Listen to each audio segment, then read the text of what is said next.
Babae ang rason kung bakit ako naging nice. Babae rin ang rason kung bakit hindi na ako nice. What turns a good man into a fuckboy? Believe it or not, most fuckboys start off as a nice guy. And in the next 60 seconds, I'm gonna explain why. Including myself, I used to be the nicest guy ever. I used to be a really nice guy. I'd write her long messages, letters. I'd gift her tons of presents until one day she got bored and she completely crushed my heart. She burnt it and smashed it with a hydraulic press. I was devastated.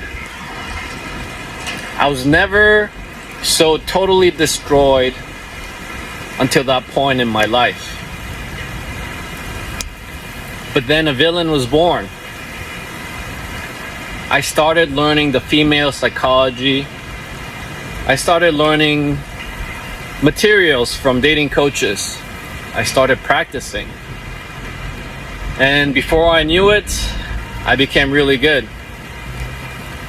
I had weeks where I'd sleep with 5 different girls. Some nights I'd sleep with 2 different girls. I don't mean to shift the blame, but to get back to my original point, what turns a good man into a fuckboy? It's the female nature. Girls just don't want a nice guy. How dare you! And when you crush a man's heart like that, he starts looking into it. He starts studying, seeing what works. And then you become a bad boy. You become a fuckboy. So yun mga ropa, base dun sa pinanood nyo, base dun sa kwento niya, ano yung tingin nyo na parang irony sa buhay nating mga lalaki? Di ba sabi natin, ang lalaki nagiging nice because he is surrounded by women habang lumalaki. Nanay niya, sa school, mga teachers, babae.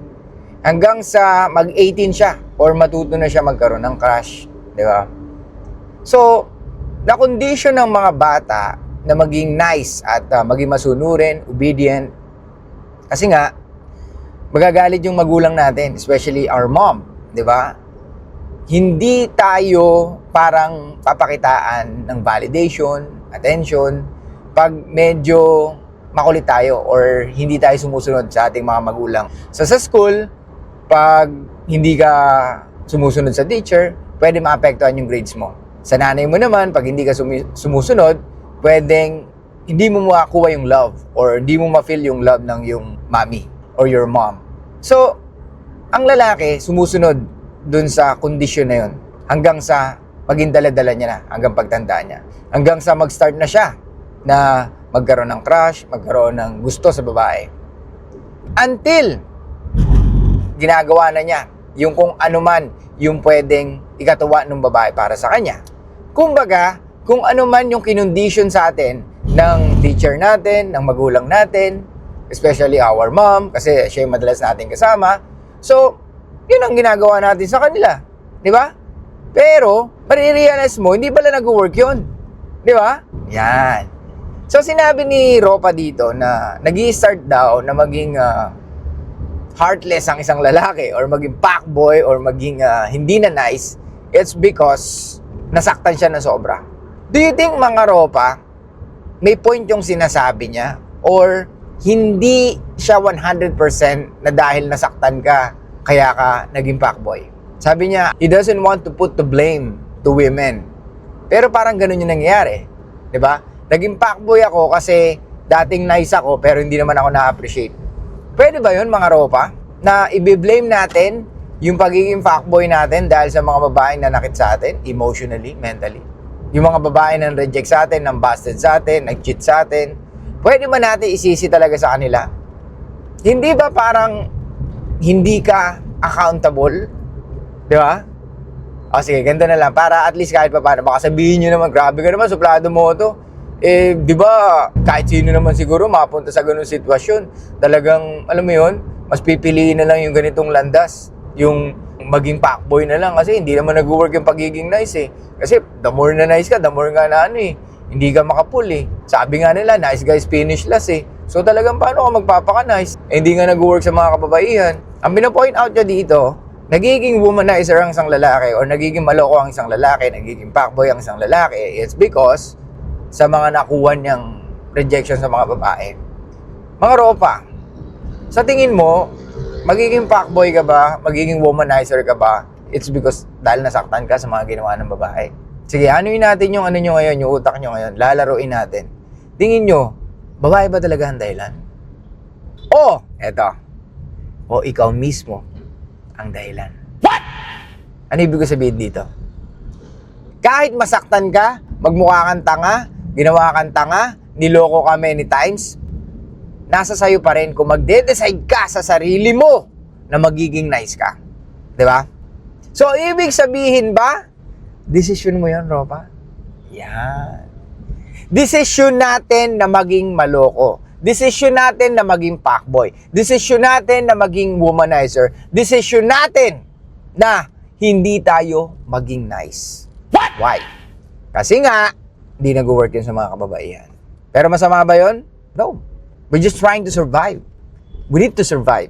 Ginagawa natin to para makasurvive. Physically. Kasi kasama yan. Yung wala kang bembang, wala kang man lang sexual partner.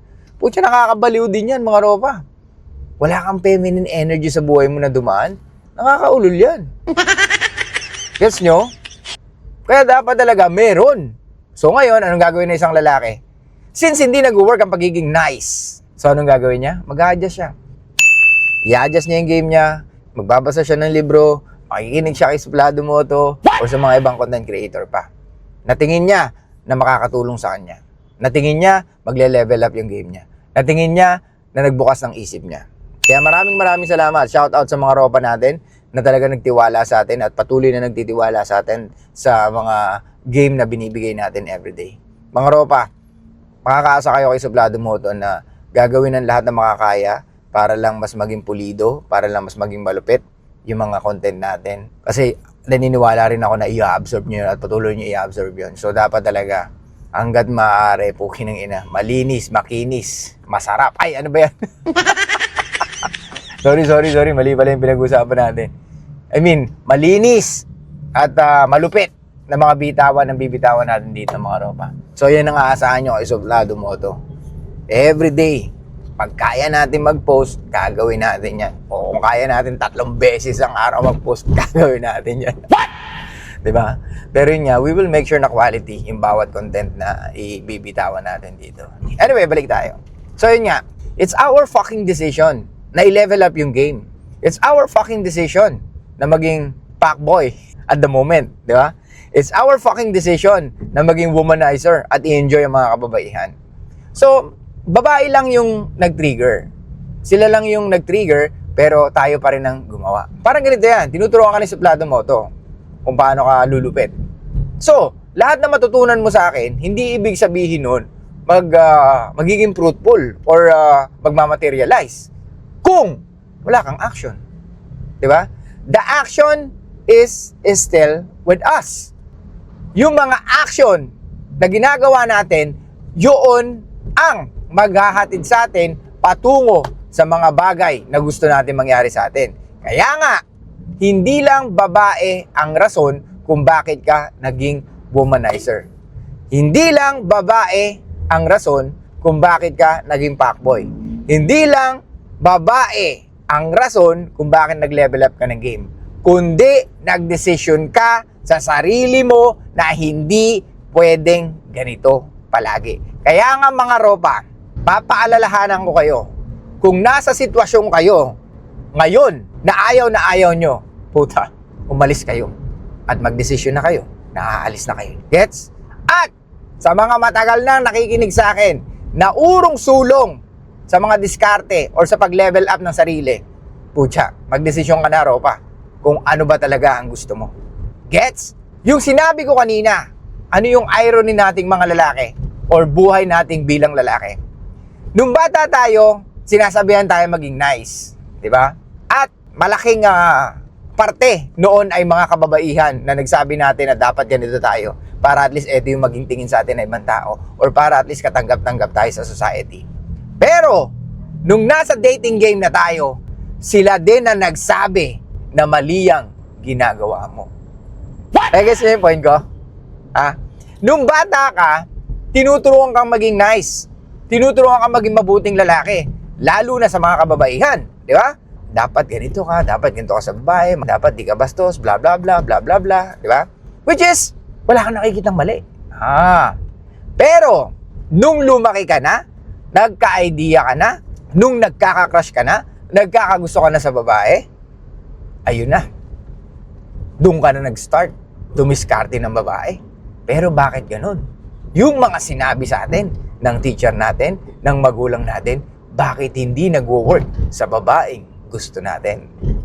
Kasi nga, attraction is asymmetrical. Magkaiba ang hinahanap ng lalaki at babae. Gets? Yung mga babae, especially our mom, our teachers, na nagturo sa atin na maging nice, ginagawa nila yon para maging mabuting tao tayo. Gets? Pero pagdating sa dating, ito nakikita ko. Yung mga babae na nanakit sa atin, emotionally, or yung mga babae na nambasted sa atin, nang-reject sa atin, nag-cheat sa atin, ito yung mga babae na nagtuturo sa atin na mas maging mature tayo. Gets nyo? Kung ang mga teacher natin, tinuturuan tayo maging magalang, maging mabuti, maging nice, para tanggap tayo ng society. Kasi yun naman talaga ang dapat. Which is okay lang. Pero yun nga, nung nasa dating ka na, iba pala ang game sa dating. Kailangan, hindi mo piniplease ang mga kababaihan. So, anong takeaway natin dito mga ropa? Yung sinasabi niya, parang may take blame sa mga kababaihan. Which is, pwede naman. Di ba? Kasi nga, super nice tayo eh.